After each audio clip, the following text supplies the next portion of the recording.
সূরা আল কিয়ামা।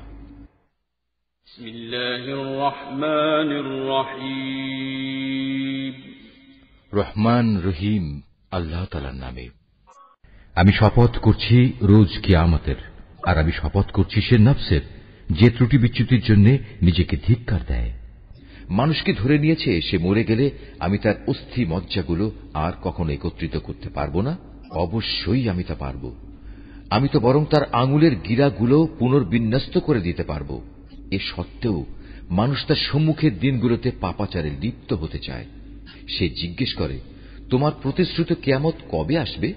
তুমি বলো, যেদিন সবার দৃষ্টি ধাঁধাযুক্ত হয়ে যাবে, যেদিন চাঁদ নিষ্প্রভ হয়ে যাবে, যেদিন চাঁদ ও সূরজ একাকার হয়ে যাবে। সেদিন মানুষগুলো সব বলে উঠবে, সত্যিই তো কিয়ামত এসে গেল। কোথায় আজ পালানোর জায়গা আমাদের? ঘোষণা আসবে, না, আজ পালাবার জায়গা নেই, নেই কোনো আশ্রয়স্থল। আজ আশ্রয়স্থল ও ঠাঁই আছে একটাই, এবং তা শুধু তোমার মালিকের কাছে। সেদিন প্রতিটি মানুষকে খুলে খুলে জানিয়ে দেয়া হবে কি কাজ নিয়ে সে আজ হাজির হয়েছে আর কি কাজ সে পেছনে রেখে এসেছে। মানুষরা মূলত নিজেদের কাজকর্মের ব্যাপারে নিজেরাই সম্যক অবগত, যদিও সে নিজের স্বপক্ষে বিভিন্ন অজুহাত পেশ করতে চাইবে। হে নবী, তুমি দ্রুত ওহী মুখস্থ করার চেষ্টা করে তোমার জিহ্বা নাড়িও না।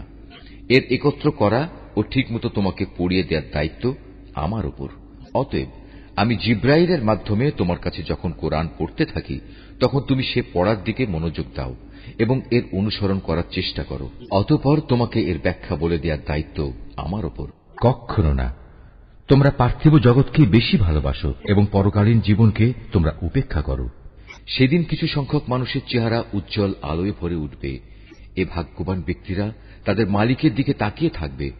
এদিন কিছু মানুষের চেহারা হয়ে যাবে উদাস ও বিবর্ণ। তারা ভাবতে থাকবে, এক্ষুনি বুঝি তাদের সাথে কোমর বিচূর্ণকারী আযাবের আচরণ শুরু করা হবে। কখনো নয়।